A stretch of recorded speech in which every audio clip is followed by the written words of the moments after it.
Welcome to our channel. Today we how to authorize ClickUp SSO using Okta integration step by step clearly. To begin authorizing ClickUp SSO using Okta integration, log in to your ClickUp account. Navigate to the settings by clicking on your profile icon in the bottom left corner. From the settings menu, locate and select the integrations tab.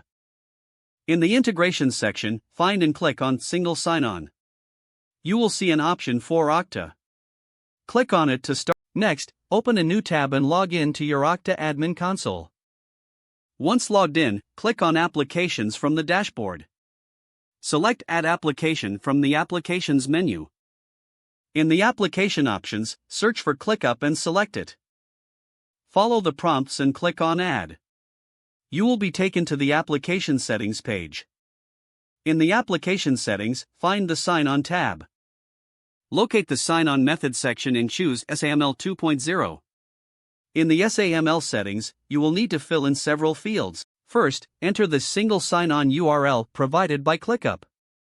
Next, input the audience URI also given by ClickUp.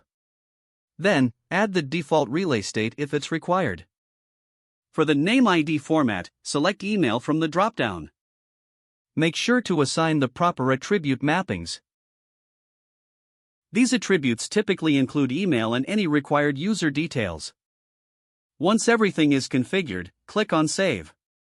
Next, you must assign users to the ClickUp application within. Go to the Assignments tab in the ClickUp application settings. Click on the Assign button and select Assign to People. Search for and select the users you want to grant access to ClickUp.